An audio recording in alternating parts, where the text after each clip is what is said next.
সম্প্রতি বাও বিফস্টেক টমেটো ১ নামে নতুন একটি উন্নত জাত উদ্ভাবন করেছেন বাংলাদেশ কৃষি বিশ্ববিদ্যালয়ের একদল গবেষক। শনিবার দুপুরে প্রধান গবেষক ও বিশ্ববিদ্যালয়ের কৃষি রসায়ন বিভাগের অধ্যাপক ড আতিকুর রহমান এসব তথ্য জানান।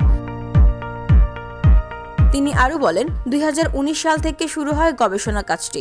২০২২ সালে অধিকতর গবেষণার জন্য কৌলি তত্ত্ব ও উদ্ভিদ প্রজনন বিভাগের অধ্যাপক ড ABM আরিফ হাসান খান রবিন ও অধ্যাপক ড আতিকুর রহমান যৌথভাবে গবেষণার তত্ত্বাবধান করেন।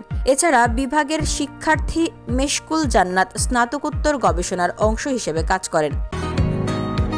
বসুন্ধরা, উত্তরা, বনশ্রী, কুড়িল ও বাড্ডা সহ রাজধানীর বিভিন্ন স্থানে অভিজাত ও অত্যাধুনিক মানের ফ্ল্যাট কেনার এক নির্ভরযোগ্য প্রতিষ্ঠান প্লেজেন্ট প্রপার্টিজ লিমিটেড। তাই আপনার স্বপ্নের আবাসনের জন্য আজই যোগাযোগ করুন।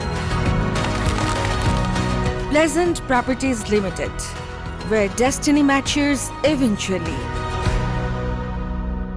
ড আরিফ হাসান বলেন, সাধারণত টমেটোতে 2টি কোষ থাকে, কিন্তু এই বিশেষ জাতে অনেক কোষ, আর কোষ বিন্যাস অনেকটা গরুর মাংসের মতো বলে নাম হয়েছে বাও বিফস্টেক। প্রতিটির ওজন গড়ে ৩০০ থেকে ৬০০ গ্রাম, যা বার্গার তৈরিতে উপযোগী। ড আতিকুর রহমান বলেন, একটি গাছে সাধারণত ১৫ থেকে ২০টি টমেটো ধরে। প্রতি গাছ থেকে গড়ে ৫ থেকে ৬ কেজি পাওয়া যায়, যা সাধারণ টমেটোর তুলনায় বেশি। জাতটি হেক্টর প্রতি ৪০ থেকে ৫০ টন ফলন দিতে সক্ষম এবং ৯০ থেকে ১০০ দিনের মধ্যে ফসল সংগ্রহ করা যায়। পাশাপাশি উচ্চ পরিমাণে গ্লুকোজ, ফ্রুক্টোজ ও সুক্রোজ থাকায় পুষ্টিগুণেও ভরপুর।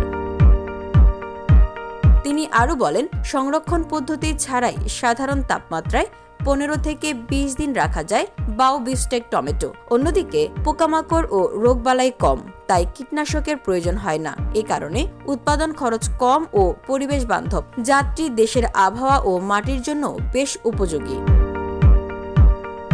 VOD Bangla news desk.